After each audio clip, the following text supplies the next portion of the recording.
Ok, on commence le podcast. Alors, c'était le début de la NBA cette nuit avec deux matchs. Tu peux nous dire ce que c'est les deux matchs? Ouais, alors on avait les Warriors contre les Suns et les Lakers contre les Nuggets. Donc deux matchs assez intéressants, je trouve. Donc, les Lakers ont perdu face aux Nuggets 107 à 119. Et puis, Ouais, ouais, les Suns ont gagné contre les Warriors 108 à 104. On va commencer c'est par ça. parler des Lakers contre les Nuggets. C'est quoi tes impressions sur ce match? Alors, déjà une belle victoire des Nuggets pour ouvrir la saison. Voilà. Après, on sait que c'est les champions en titre et que j'imagine qu'ils ont la volonté de faire un back-to-back. Euh, Moi j'ai noté que le début était un peu original en vrai. Enfin, c'est juste le fait que l'entre-deux était mal calibré et AD qui dunk dès la première possession. Euh, euh, le match était serré, sauf le dernier quart-temps, je trouve, où les Nuggets sont à peu près large. Par contre, ce qui est bien, c'est que on sait que LeBron il veut essayer de gagner un cinquième titre, et les Nuggets aussi. Enfin, pas un cinquième, mais les Nuggets veulent essayer de gagner le titre aussi. Donc c'est deux équipes qui jouent vraiment, qui tankent pas. Donc le match était assez intéressant, je trouve. Euh, Ouais, je suis d'accord avec toi. Moi, j'aimerais parler de LeBron. Du coup, comme tu disais, on sait qu'il veut gagner un cinquième titre, donc ça, je trouve ça cool. Il a plutôt bien joué, je trouve, avec 21 points, 8 rebonds, 5 passes décisives, une interception et pas du tout de perte de balle, ce qui est plutôt étonnant, en seulement 29 minutes de jeu. Donc, plutôt ouais. impressionnant, je trouve. Puis faut quand même préciser que c'est le joueur le plus vieux de la NBA actuellement. Donc c'est assez impressionnant une statline pareille. Ouais, clairement, clairement. Et j'ai noté qu'il était très efficace au tir. 62% de réussite au tir. Bon, à 3 points, c'est pas ça, mais il a jamais été connu pour son tir à 3 points, je dirais. 25% seulement de réussite. Oui, mais c'est pas un shooter. Non, c'est clair. Je sais pas si toi aussi t'as noté ça, mais AD, il a eu une performance moyenne, hein. Euh, ouais, moyenne, mais pas non plus mauvaise, je trouve. Ouais, c'est juste que moi, personnellement, je pars des attentes qu'on a de lui cette saison. C'est-à-dire, il y a beaucoup de journalistes NBA et de joueurs même qui pensent que AD a le niveau pour redevenir MVP. Et il a inscrit que 17 points, 8 rebonds. Certes, 4 passes décisives pour un pivot, c'est pas mal, mais bon, deux pertes de balles et que 35% de réussite au tir, donc très moyen.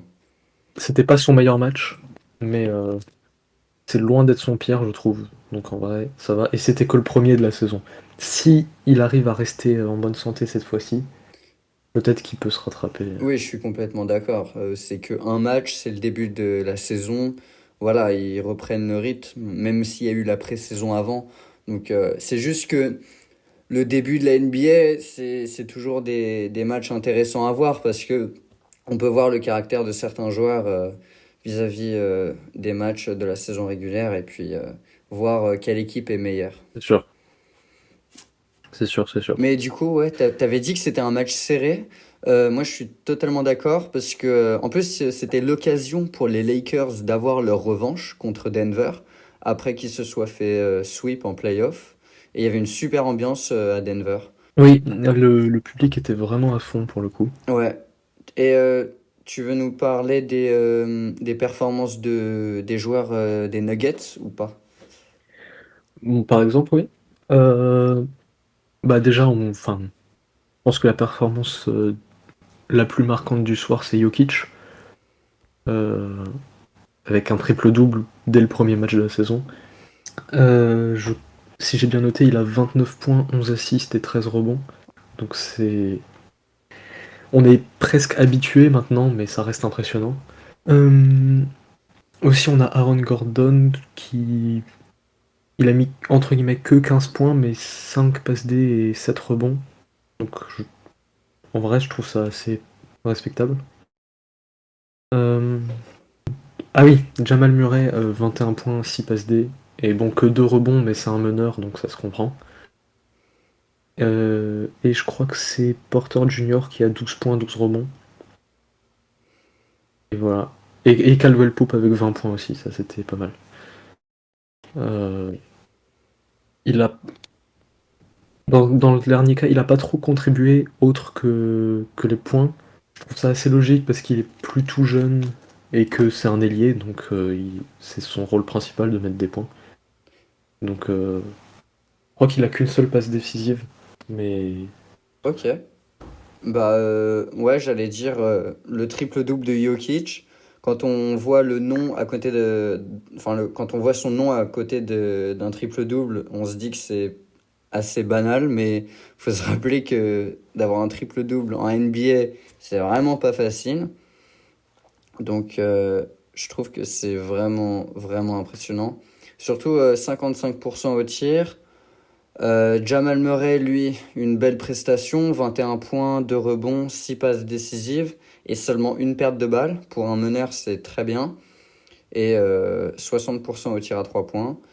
Donc ouais, franchement, Denver qui a pas dominé au score, mais je dirais que dans la globalité, ils ont quand même, quand même montré qu'ils étaient meilleurs ce match-là. ouais.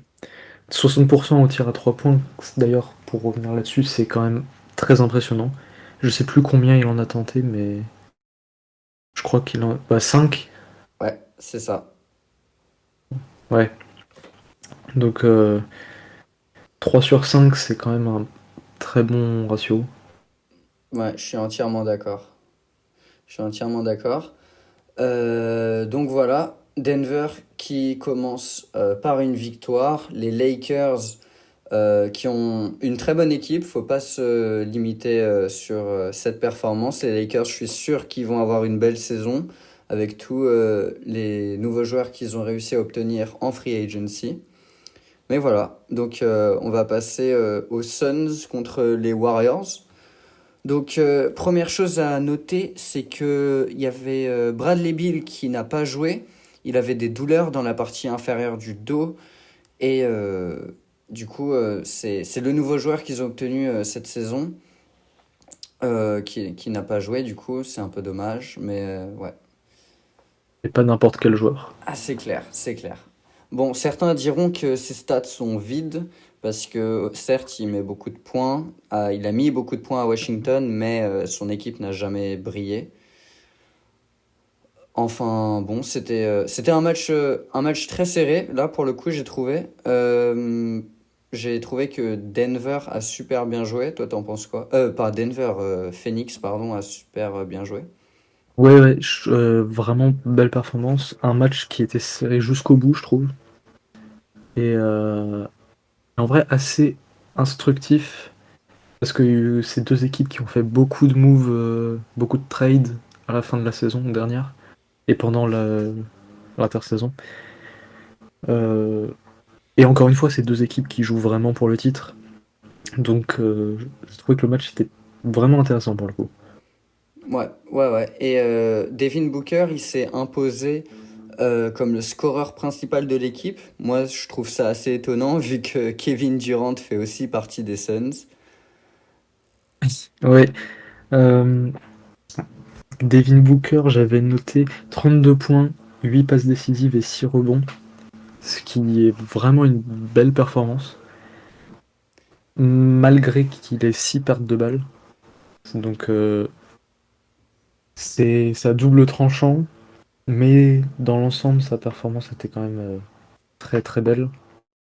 3 sur 8 aux 3 points, il me semble. Ce qui est. C'est bon. Après, c'est pas. c'est pas légendaire, mais c'est un bon pourcentage. Et je crois 13 sur 21 de réussite globale. 60% au tir, avec 37% au tir à 3 points. 37%, c'est au-dessus de la moyenne NBA, donc la saison dernière en tout cas. Donc voilà, il commence la saison bien fort. Du Devin Booker classique, hein, au final. Beaucoup de mid-range, beaucoup beaucoup de scoring, quoi, en fait. Et tu disais les 6 pertes de balles. Oui, c'est vraiment beaucoup. Mais après, il a un nouveau rôle dans l'équipe. Il est devenu un peu plus meneur, contrairement aux dernières saisons où il avait Chris Paul comme meneur et lui il jouait du coup en poste 2. Donc c'est des responsabilités différentes. Donc il a beaucoup la balle entre les mains. Et voilà, ça explique peut-être ses pertes de balles. Là où j'ai été un peu plus déçu pour ce match, par contre, c'est au niveau de KD. Euh, il a quand même fait une performance correcte, 18 points, 10 rebonds et 3 passes décisives. Mais c'est KD, et on est habitué à mieux quand même. Je suis entièrement d'accord. J'ai noté que, bah, comme Anthony Davis, il n'a pas été super efficace. Même si c'est pas trop mal parce que ça- ses tirs ratés sont compensés par ses rebonds. 10 rebonds, on n'est pas habitué avec Kevin Durant. Donc c'est étonnant vu le nombre de points qu'il a inscrit, mais une performance assez solide, hein, donc voilà. Moi, juste le truc qui m'a un peu fatigué, c'est le 1 sur 2 aux 3 points. Bon, ça va, même si d'habitude il en prend un peu plus. Mais surtout le 7 sur 22 de réussite globale, ça fait je crois 30% à peu près, un peu plus. Alors que la saison dernière il était à 56%. Il faut espérer qu'il se rattrape dans les prochains matchs. Mais pour l'instant c'est un peu moins bien qu'avant. Mais bon voilà, bon, tout le monde a des matchs moins productifs, ça arrive. Ouais, et puis chaque match est différent, hein. Kevin Durant, des fois, il peut te mettre 40 points, mais après, des fois, il aura des matchs où, bah, comme là, il a eu plein de rebonds. Et puis, il commence à vieillir aussi, donc le fait que Devin Booker prenne un peu l'équipe en charge, je pourrais comparer ça à Anthony Davis, qui prend aussi les rênes des Lakers, parce que LeBron et Kevin Durant, ils deviennent un peu plus âgés maintenant, donc c'est pas inhabituel que les jeunes stars prennent la charge. Euh, Après, voilà, les Suns, une belle performance globale, je trouve, de tout le monde. Nurkic, 14 points, 14 rebonds, ça c'était assez impressionnant, je trouve. Et Okogi, 17 points, 5 rebonds. C'est, sachant que c'est pas une superstar, voilà, c'est un bon joueur, mais c'est pas une superstar. Donc, belle performance. Euh, Aussi, j'ai noté que je crois que c'est le premier match de Watanabe avec les Suns. Bon, forcément, c'est loin d'être un gros joueur, donc les stats sont pas folles, mais je trouve qu'il remplit bien son rôle. Donc j'étais assez satisfait de la performance globale de cette équipe. Ouais, et Watanabe, c'est un peu un chouchou, hein, en NBA. Il est connu pour son tir à 3 points et puis c'est un joueur qui est intéressant. Enfin, je veux dire, il est très grand et c'est un joueur qui ouais, très bon à 3 points. Mais c'est vrai, une performance solide des Suns. Ce que je peux pas dire la même chose pour les Warriors. Moi, franchement, je suis pas un hater des Warriors, mais ça a été très mauvais, je trouve, à part Curry. Et encore, il a manqué beaucoup de tirs. 27 points pour Curry cependant, avec Chris Paul qui était nommé titulaire, alors qu'il était présumé commencer sur le banc cette saison. Mais ouais, aucun des starters, je crois, n'a au-dessus de 50% au tir sur ce match-ci, ce qui est très très mauvais. Mais voilà, c'est pas, ils ont quand même bien joué, ils ont quand même bien joué, ça va. Ouais, je n'irais pas jusqu'à dire que c'était un mauvais match parce que ils ont quand même perdu que de 4 points par rapport contre une très bonne équipe pour le coup en face. Euh, Et puis ça reste les Warriors en vrai. Mais c'est vrai que par rapport à ce qu'ils nous ont à quoi ils nous ont habitués, pardon, c'est moins bien. Euh, Moi, ce que j'ai noté, c'est que bah, Steph est toujours aussi bon au shoot, hein. Ça, c'est pas étonnant. Euh, que c'est toujours un aussi bon joueur d'ailleurs de manière globale, hein. Clay Clay un peu décevant, mais ouais, un peu décevant. Je crois qu'il a mis que 15 points. Euh, c'est- je trouve qu'il nous a habitués à mieux quand même. Euh, Moi, ce qui m'a plu, bah, donc Curry 27 points. Euh, une seule passe décisive par contre, sauf si je me suis trompé, mais parce que ça m'étonne un petit peu. D'habitude, c'est quand même un joueur assez collectif. Et moi, ce que j'ai bien aimé, c'est la performance de Kuminga. Bon, 12 points, 6 rebonds, mais sachant que il est pas starter, hein, et il commence sur le banc. Euh, Ça, j'ai pas trop d'explications, mais Kuminga, c'est un joueur que j'aime bien en vrai. 12 points, sachant que les 2 dernières années, il était à moins de 10 points de moyenne. Et une belle performance défensive, je trouve. Euh, Pour revenir à Kuminga, moi, c'est celui qui m'a le plus impressionné. Comme tu disais, 12 points, 6 rebonds. Il n'a pas eu des saisons. Depuis qu'il arrive en NBA, il n'a pas eu beaucoup de réussite.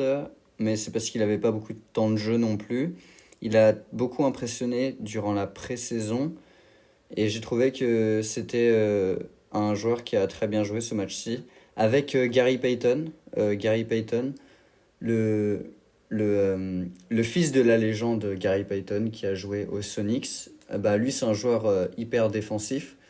Ce qui est curieux hein, chez les Warriors, parce que c'est pas une équipe qu'on peut dire très défensive. Mais Gary Payton, ouais, très bon joueur défensif. Il a créé des belles occasions et puis c'est un joueur que les fans des Warriors aiment beaucoup parce que il soulève l'équipe quand il est sur le terrain, quoi. oui. Oui, bah, comme tu disais, les Warriors, pas une équipe forcément très défensive, mais du coup, Gary Payton, c'est un très bon ajout à à leur équipe parce que justement, ça leur apporte ce côté défensif dont ils ont bien besoin. Ouais, ouais, ouais. Du coup, c'était un match intéressant, mais moi je dirais que le résultat, il était assez prévisible, hein. Je pense que tu es d'accord avec moi. Je J'aurais pas forcément parié sur une victoire des Suns, comme j'aurais pas parié sur une victoire des Warriors non plus. Je savais, je savais pas trop qui allait le gagner ce match. Mais quand on, c'est vrai que au vu de la performance de certains joueurs qui sont censés mettre plus de points et de meilleurs stats, de meilleurs global, c'est vrai que assez vite dans le match, même si c'était très serré, assez vite, on savait, on se doutait de l'issue, je dirais. Ouais, donc une première nuit assez intéressante, je trouve, avec du coup bah, des super équipes qui vont tous prétendre au titre cette saison. Voilà, donc une victoire des Nuggets, une victoire des Suns. Les Warriors et les Lakers, c'est loin d'être fini. Là, c'est que le premier match de la saison. On verra bien ce qu'ils produisent dans les prochains matchs. Du coup, Juste, ouais, j'avais, en vrai, j'avais un dernier truc que j'avais noté. C'était j'avais un a priori un peu négatif en vrai par rapport à Chris Paul aux Warriors, dû au fait que les Warriors ont déjà l'un des meilleurs meneurs de la ligue, voire le meilleur meneur avec Steph. Euh, et donc, ils en avaient déjà de bons passeurs avec, bah, du coup, encore une fois, Steph et même Draymond Green, hein, qui est un plutôt bon passeur, qui a pas joué d'ailleurs ce soir. Euh, Donc j'étais un peu sceptique quand elle ajoute Chris Paul. Au final, je suis assez satisfait. 14 points, 9 passes D et 6 rebonds. Pour un joueur qui est pas très grand, c'est assez impressionnant. On va passer aux jeunes talents dans la NBA. Donc, les superstars qu'on connaît des années 2010, tous les LeBron, Steph, Kevin Durant, toutes ces stars-là, elles commencent à vieillir. Du coup, bah, il faut de la relève, hein. Et je pense qu'on est pas mal parti pour la relève de la NBA. À commencer par Anthony Edwards, la jeune superstar des Timberwolves qui a signé un contrat de 60 millions par an, ce qui est énorme pour rester 5 années en plus, il me semble, à Minnesota. Qu'est-ce que tu penses, toi, de Anthony Edwards? Bah, Anthony Edwards, je trouve que c'est un joueur vraiment impressionnant. Si je me trompe pas, il a été drafté en 2021, donc il y a seulement 2 ans. 2020, 2020. 2020, d'accord. Donc, euh, donc il a fait que 3 saisons et il est déjà à plus de 20 points de moyenne. Donc ça c'est. Et je crois que la dernière saison, il était à presque 25 points de moyenne d'ailleurs. Euh, c'est donc pour un jeune, c'est vraiment une belle perf. Euh, Évidemment, il est au Timberwolves, donc c'est pas une équipe qui est dans les favoris, on va dire. C'est une équipe assez bas de classement, enfin milieu plutôt, milieu bas. Euh, et donc il est pas très entouré. Enfin, il y a Rudy Gobert, mais Rudy Gobert, c'est vraiment pas le meilleur pivot de la ligue, qu'on se mente pas. C'est un bon pivot, mais c'est loin d'être le meilleur. Et si, il y a Kat qui est avec lui, Karl Anthony Towns, euh, qui lui est un bon joueur, mais bon, ils ont déjà joué ensemble l'année dernière, ça n'a pas donné grand-chose, même si Anthony Edwards en particulier propose des trucs assez intéressants. Comme j'ai dit, 25 points de moyenne la dernière saison. Euh, j'ai plus les nombres en tête, mais je crois qu'il est assez efficace. La saison dernière, ouais, 45%, 46%, donc pas énorme, mais ouais, 25 points de moyenne. Donc oui, il est plutôt efficace quand même, ça va. Ouais. Euh, ouais, voilà, là j'ai sa feuille sous les yeux. Ouais, 46%, mais il a joué 79 matchs sur 82, donc il en a raté que 3, ce qui est limite rare en fait de rater aussi peu de matchs aujourd'hui. Et je trouve que c'est pas mal. Enfin, c'est plutôt cool. Un joueur de son calibre qui rate peu de matchs. Donc 25 points de moyenne sur autant de matchs, c'est encore plus dur en fait de maintenir une moyenne pareille. Euh,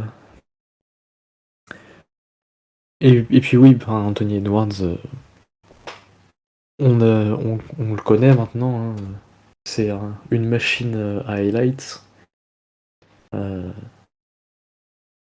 à poster hein, notamment. Non, je trouve que c'est un joueur qui a de l'avenir. Je vois qu'il a déjà été All-Star en 3 saisons. Donc à voir, à voir ce que l'avenir lui réserve, mais je pense qu'il est sur une bonne trajectoire. On regarde un peu ses stats là et bah, toutes les stats montent à chaque saison. Donc vraiment hâte de voir ce qu'il va nous proposer. La prochaine star, un peu plus vieux que les autres, mais c'est Shai de Oklahoma. Shai Gilgeous-Alexander, vraiment encore un joueur qui est excellent. Il avait plus de 30 points de moyenne par match la saison dernière. Vraiment une superstar aujourd'hui. Il fait partie d'une équipe qui a beaucoup d'avenir. Il est entouré par Giddey, Chet et Jalen Williams. Donc franchement, plutôt pas mal comme équipe. Et ouais, enfin, ce mec, dans... quand il est sur le terrain, il fait un peu ce qu'il veut. C'est assez étonnant d'ailleurs parce qu'il joue vraiment à son rythme. C'est pas le joueur le plus rapide, mais dès qu'il est dans la raquette, il fait ce qu'il veut sous le panier. Et moi, je trouve ça hyper impressionnant.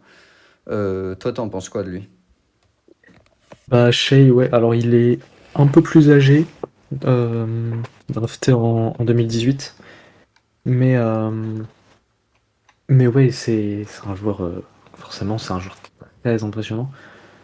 Comme tu as dit, plus de 30 points de moyenne la dernière saison, c'est un truc que pas beaucoup de joueurs arrivent à accomplir. Sachant que au début de sa carrière, il n'était pas forcément prédestiné à être une superstar. Je crois qu'il avait 10 ou 11 points de moyenne. Donc, ce qui est déjà bien pour un rookie, mais par rapport à plus de 30 points, on en est loin.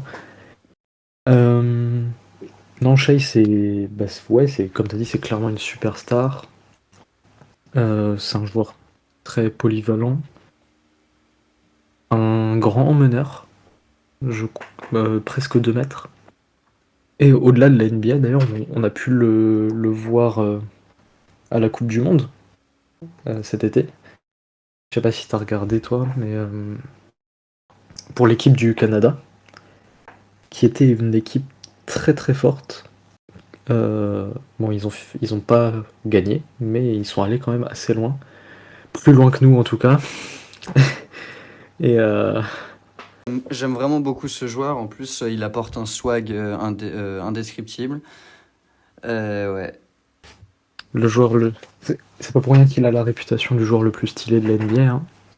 Ah oui, oui, oui. Mais ouais, donc franchement, 30 points, c'est hyper impressionnant. Et je doute pas du fait que il va mettre moins de points l'année prochaine. Peut-être qu'il va mettre un peu moins de points vu que maintenant il y a plus de bons joueurs qui sont autour de lui, des joueurs qui se développent.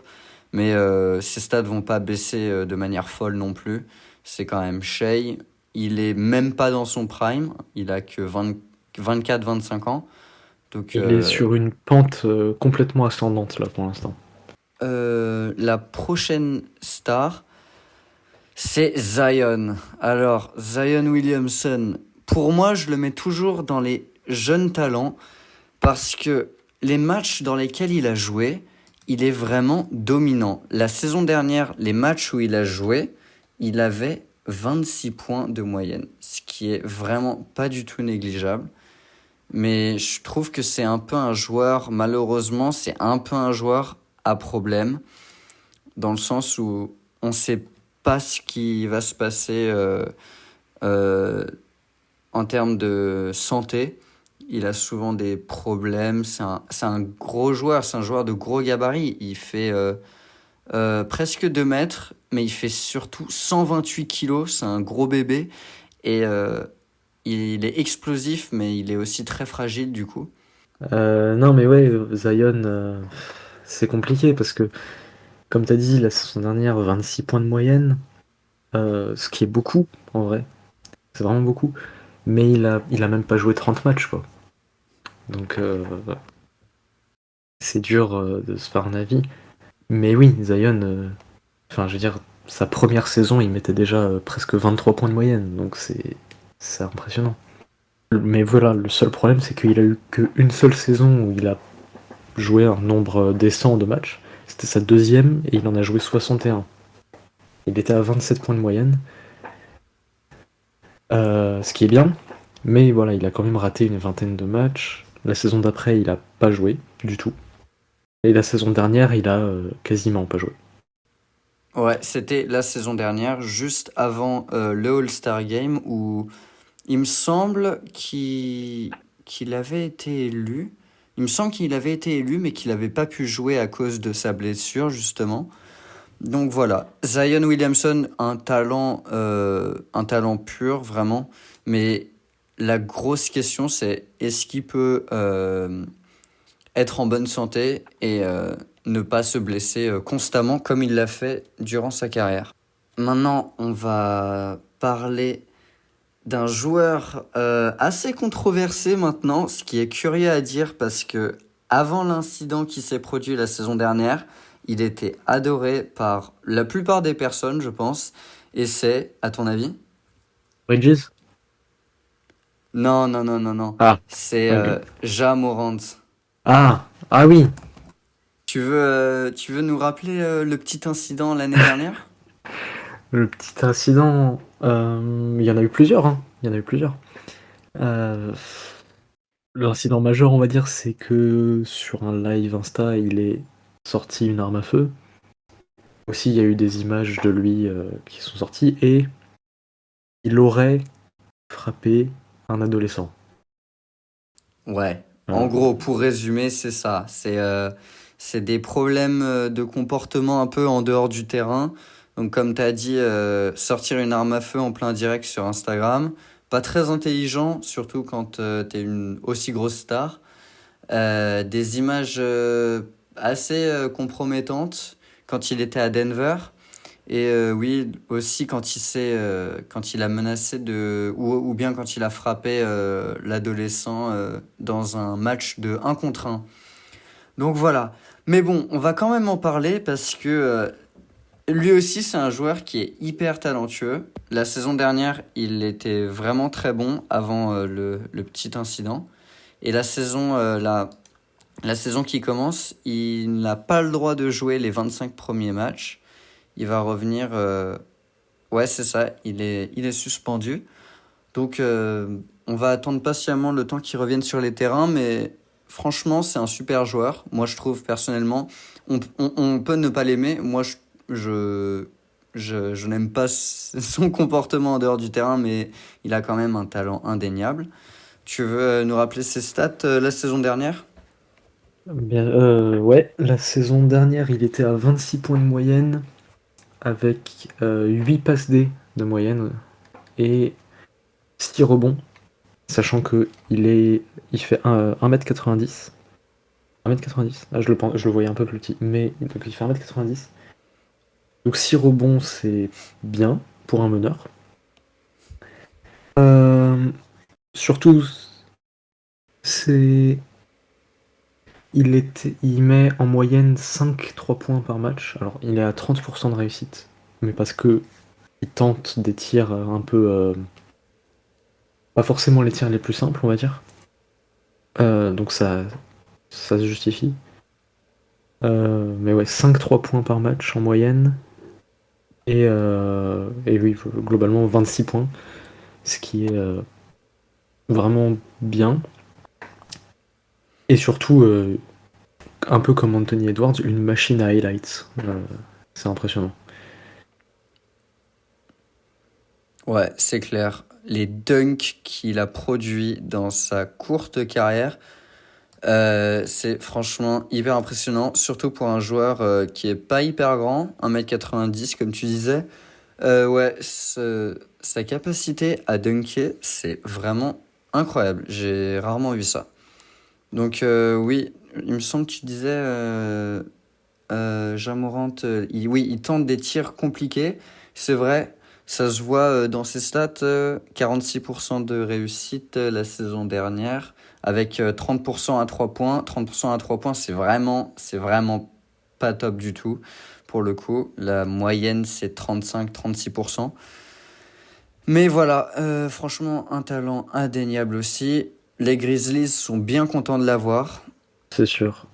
Et surtout, enfin, faut quand même se rappeler qu'il a mis un match à plus de 50 points, je crois, la saison dernière. Euh, euh, ce qui est une perf quand même assez incroyable. Effectivement, ouais. Ouais, ouais. La dernière star, enfin oui, la dernière jeune star dont je voudrais parler, c'est Wembanyama. Alors, on peut rien dire sur sa carrière parce qu'elle n'a pas commencé encore, à part en pré-saison. Mais moi, j'aimerais avoir ton avis et ce que tu lui prédis pour cette saison en termes de stats et d'impact sur le terrain. Wembanyama, c'est un peu la révélation des dernières années. Il est français déjà, bon, je trouve que c'est intéressant de le préciser. Et, euh, et ouais, premier pick de la dernière draft. Euh, il joue aux Spurs. Et ouais, il a seulement 19 ans. Et de ce qu'on a vu dans la pré-saison, il est déjà, enfin, il est déjà prêt, hein. Euh, je crois qu'il met à peu près 20 points de moyenne, quelque chose comme ça. Euh, et 3 ou 4 blocs par match, enfin, c'est impressionnant. Surtout un joueur très très grand, 2,25 m, qui bouge comme un meneur presque. Et, euh, et ouais, moi j'ai hâte de voir ce qu'il va proposer. La plupart des personnes qui disaient que ce serait dur pour lui en NBA pensaient que ça allait être trop physique pour lui, mais on a vu que déjà il joue pas pivot, il joue ailier fort. Et c'est vrai qu'il est hyper agile pour sa taille. Oui, bah d'ailleurs, juste avant la pré-saison, là, il y avait une vidéo qu'il avait publiée où on le voyait un peu démontrer sa flexibilité. Parce qu'on parlait de muscles, mais aussi il est très très flexible. Euh, Enfin, un humain de cette taille-là qui fait un grand écart, moi personnellement, j'avais jamais vu ça. Bah, moi, je pense qu'il va avoir une saison impressionnante. Mais je vais pas te mentir, je pense que ça va être assez rude la compétition pour le rookie de l'année. Parce que Chet Holmgren, qui a été sélectionné l'année dernière, il me semble en deuxième position, après Paolo Banchero, pendant l'été, il s'était blessé dans un match, enfin, pas un match amateur, mais tu sais, un match juste pour le show. Donc, techniquement, il est classifié comme rookie cette année. Et Chet Holmgren, il a une pré-saison très impressionnante, à 19 points, il me semble. Et il a été très efficace au tir. Donc, j'ai pas envie de dire que Wembanyama n'a pas ses chances pour gagner rookie de l'année. Mais je pense que ça va être plutôt compliqué. Avec aussi Scoot Henderson, hein, Scoot Henderson des Blazers, qui va avoir plein d'opportunités de marquer. Oui, Parce que, bah surtout maintenant que Dame est parti. voilà, c'est exactement ce que j'allais dire. Maintenant, c'est lui le focus de la franchise. Donc voilà, moi je pense que en termes de jeunes talents NBA, on est vraiment, vraiment lotis. Il n'y a pas de... Il n'y a pas de manque, on va dire. On a les vieilles stars, on a les stars dans leur prime comme Devin Booker, comme Jason Tatum. Mais encore Jason Tatum, il est pas si vieux que ça. On a Jokic, Embiid, Giannis. Et maintenant, on a tous ces jeunes talents. Donc franchement, je pense qu'on est bien. Pour revenir sur Wembanyama, euh, effectivement, il a beaucoup de critiques au niveau de son poids en comparaison par rapport à sa taille. Mais euh, faut... moi je trouve ça qu'on peut faire un bon parallèle avec Yanis, justement, dont tu viens de parler, qui était aussi assez skinny en rentrant en NBA et qui aujourd'hui est une bête de muscles, quoi. Enfin, c'est probablement le joueur le plus dominant actuellement et, enfin, l'un des meilleurs joueurs tout court d'ailleurs, hein. Euh, donc si on a le même genre d'évolution avec Wembanyama, je pense que ça va être un vrai vrai problème pour le reste. Et au niveau de la question du rookie de l'année, effectivement, Chet a- va poser beaucoup de concurrence, mais justement, on a pu les voir s'affronter dans la pré-saison. Il y a eu un match Spurs-Thunder, et sans vouloir prendre parti, Wemby a quand même un peu bouffé Chet, je trouve. Même si c'est un joueur qui va poser problème, je faut voir la suite des choses. Sachant que là, Chet il est un peu plus petit, 2,13 m, mais pareil, il est vraiment pas costaud pour sa taille, il fait que 88 kilos. Ouais, on est bien hein, en jeune talent dans la NBA. Pour finir, tu veux nous parler un peu des Français qu'il y a rapidement en NBA? On peut, ouais. Alors en français, on en a 14 en NBA. Si j'ai bien compté, mais normalement c'est bon. Alors on a des têtes qui sont là depuis longtemps, hein, comme Nicolas Batum, Evan Fournier, Rudy Gobert. Même Joel Embiid en fait, parce que Joel Embiid est français maintenant. Donc voilà, ça c'est des joueurs qu'on connaît déjà. En rookie, bah du coup on a Victor Wembanyama évidemment. On a Bilal Koulibaly, qui est un ancien coéquipier d'ailleurs de Victor Wembanyama, enfin, qui a été drafté aux Wizards. Donc pareil, on n'en a pas parlé, mais je pense que c'est un joueur qui peut proposer des belles choses. En tout cas en France, c'était vraiment un bon joueur. On a Sidi Sissoko qui joue lui aussi aux Spurs. Donc c'est un coéquipier de Wemby. Voir un peu ce que le duo de français peut proposer. Et on a Ryan Rupert qui joue aux Blazers. Euh, donc ça c'est les rookies. Après on a 4 joueurs aussi qui sont en two-way contracts. Euh, donc qui sont pas à 100% en NBA. Mais Ouais, les two-way contracts, rapidement, je vais expliquer. C'est quand tu fais partie de l'équipe NBA, mais que tu participes également au match de l'équipe en G-League. La G-League, c'est la ligue inférieure de la NBA. voilà. Donc dans ce cas-là, dans cette situation-là, on a Théo Maledon qui... que moi j'ai pas mal regardé jouer. Euh, un peu... Ça peut sembler un peu contre-intuitif, mais Théo Maledon c'est quand même un joueur qui a joué en équipe de France. Donc je l'ai pas mal regardé. C'est un bon joueur. C'est pas une superstar, mais c'est un bon joueur qui peut proposer des choses très intéressantes. Je saurais pas te dire contre qui, mais je me souviens qu'il a fait un match où il était à 100% de réussite au tir, ce qui est vraiment impressionnant. Aussi, on a Olivier Sarr qui est au Thunder. Olivier Sarr c'est un joueur correct, mais moi ce qui m'intéresse plus avec lui, c'est son frère. Je sais pas si tu l'as vu passer un peu sur les réseaux, mais Olivier Sarr, il a un petit frère qui s'appelle Alexandre Ok, et qui a joué, comme Wemby l'année dernière, il a joué contre Ignite ok. et il a vraiment. Faut que je vais retrouver ses stats vite fait, mais il a vraiment dominé le match.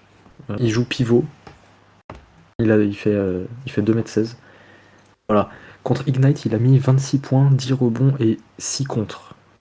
Sachant qu'il a contré des joueurs qui sont prévus très haut de classement dans la prochaine draft.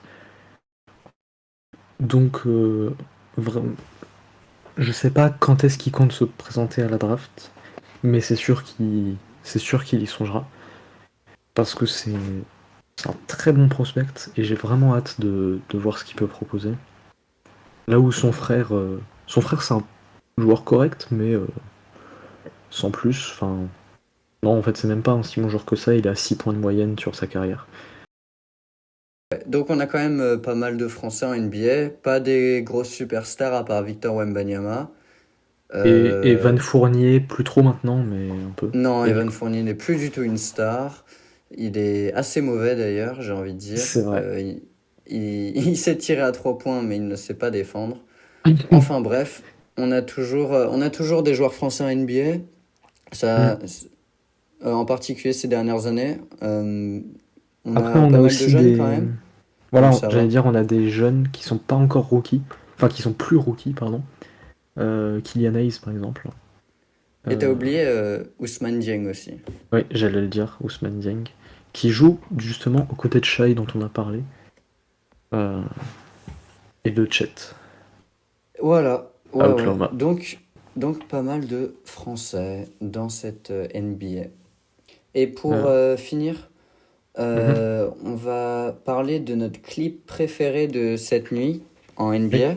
Alors vas-y, tu vas nous dire ton clip que tu as choisi, ton highlight. Alors, du coup, moi, celui que j'ai beaucoup aimé, c'était euh, une action de Curry, donc Warriors contre Suns, où c'est du Curry pur, en fait. Donc, enfin, vous verrez à l'image, mais en gros, il a la balle, il monte et il traverse littéralement toute la défense des Suns et il attire un peu tout le monde sur lui, ce qui lui permet ensuite de faire une super passe à Kuminga qui finit l'action avec un panier facile sous le panneau. Moi, je dirais l'action qui m'a le plus plu, c'est Denver contre les Lakers. La passe à Aaron Gordon qui va pour le alley-oop et qui a complètement bouleversé le stade. Et on peut voir les qualités athlétiques de Aaron Gordon, qui c'est un dunker de génie, clairement. Mm. Carrément. Bah, c'est pas pour rien qu'il a participé au Dunk Contest, hein.